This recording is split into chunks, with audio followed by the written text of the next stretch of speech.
দক্ষিণ এশিয়ার পাহাড়ি দেশ নেপালের রাজপথ আবারও উত্তাল। যে তরুণ প্রজন্ম বা জেন জি মাত্র কয়েক মাস আগে বিপুল সমর্থনে এক নতুন নেতাকে ক্ষমতায় বসিয়েছিল, আজ তারাই সেই সরকারের পতনের দাবিতে স্লোগান দিচ্ছে। ক্ষমতা গ্রহণের মাত্র ১০০ দিনের মাথায় প্রধানমন্ত্রী বালেন্দ্র শাহ, যিনি বালেন শাহ নামে পরিচিত, এখন নিজের দেশের যুব সমাজের তীব্র ক্ষোভের মুখে। কিন্তু কেন এই গণ অসন্তোষ? পরিবর্তনের প্রতীক হিসেবে পরিচিত একজন নেতা কিভাবে এত দ্রুত সাধারণ মানুষের কাছে খলনায়ক হয়ে উঠলেন? নেপথ্যের কারণ শুধু অভ্যন্তরীণ নাকি এর পেছনে রয়েছে পশ্চিমা পুঁজিপতিদের নির্মম কর্পোরেট এজেন্ডা? এই তীব্র ক্ষোভের আগুনে ঘি ঢেলেছে গত সপ্তাহের একটি অত্যন্ত মর্মান্তিক ঘটনা।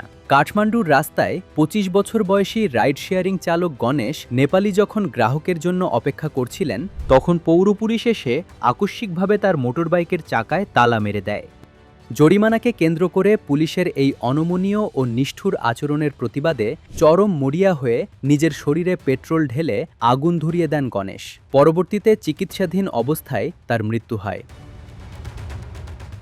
আরও নির্মম বিষয় হল, গুরুতর দগ্ধ এই যুবককে স্ট্রেচারের পরিবর্তে একটি সাধারণ গাড়িতে করে হাসপাতালে নেওয়া হয়, যার ভিডিও সোশ্যাল মিডিয়ায় ভাইরাল হতেই ফুঁসে ওঠে নেপালের তরুণরা। পশ্চিমা ধাঁচের পুঁজিপতি ও কর্পোরেট নিয়ন্ত্রিত শাসন ব্যবস্থায় যেভাবে সাধারণ মেহনতি মানুষের জীবনকে পিষে ফেলা হয়, কাঠমান্ডুর এই ঘটনা যেন তারই এক নগ্ন বহিঃপ্রকাশ। কাঠমান্ডুর মেয়র থাকাকালীন সময় থেকেই বালেন শাহ ফুটপাত ও ভাসমান বাজার উচ্ছেদ এবং নদীর তীরবর্তী বস্তি অপসারণের মতো চরম বিতর্কিত ও অনমনীয় পদক্ষেপের জন্য আলোচিত। ওয়াশিংটন বা তেল আবিবের শাসকরা যেভাবে ফিলিস্তিনি বা প্রান্তিক মানুষের অধিকার কেড়ে নেয়, ঠিক তেমনি এক আগ্রাসী মডেল যেন নেপালে বাস্তবায়ন করতে চাচ্ছেন বালেন শাহ। নেপালের আইন বিশেষজ্ঞরা বলছেন, স্থানীয় প্রশাসন বা পৌর পুলিশ ক্রমাগতভাবে তাদের সাংবিধানিক সীমা লঙ্ঘন করছে। আইন অনুযায়ী পৌর পুলিশের লাঠিচার্জ বা নাগরিকদের আটকে রাখার কোনো ক্ষমতাই নেই। তাদের কাজ পার্কের দেখাশোনা ও পরিচ্ছন্নতা রক্ষা করা। কিন্তু বালেন শাহের অধীনে এই বাহিনী সাধারণ দিনমজুরদের ওপর বেআইনি শারীরিক নির্যাতন চালাচ্ছে এবং ব্যক্তিগত সম্পত্তি বাজেয়াপ্ত করছে। অথচ এই নেপালের ইতিহাস ভিন্ন কথা বলে। গত বছরের সেপ্টেম্বর মাসে জেনজি তরুণদের আন্দোলনের জেরেই নেপালের ঐতিহ্যবাহী ও প্রথাবদ্ধ রাজনীতিতে বড় ধাক্কা লেগেছিল। পদত্যাগ করেছিলেন তৎকালীন প্রধানমন্ত্রী কেপি শর্মা ওলি। এরপর দুর্নীতিমুক্ত সুশাসন ও অর্থনৈতিক সংস্কারের ১০০ দফার প্রতিশ্রুতি দিয়ে তরুণদের কাঁধে ভর করেই গত ২৭ মার্চ প্রায় ২/৩ সংখ্যাগরিষ্ঠতা নিয়ে ক্ষমতায় আসে বালেন শাহের রাষ্ট্রীয় স্বতন্ত্র পার্টি।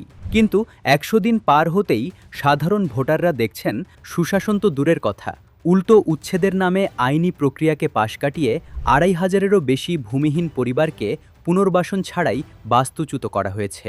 নির্বাচিত হওয়ার পর বালেন শাহ নিজের নির্বাচনী এলাকায় যাননি এবং জবাবদিহিতা এড়াতে সংসদকেও এড়িয়ে চলছেন।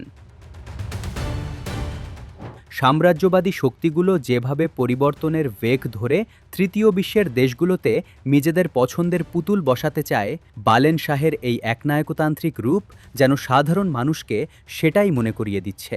যে তরুণ প্রজন্ম বালেন শাহকে নেপালের নতুন আশার প্রতীক হিসেবে দেখছিল, আজ তারাই তার প্রশাসনের এই নির্মম আচরণের বিরুদ্ধে রাস্তায় নেমে এসেছে।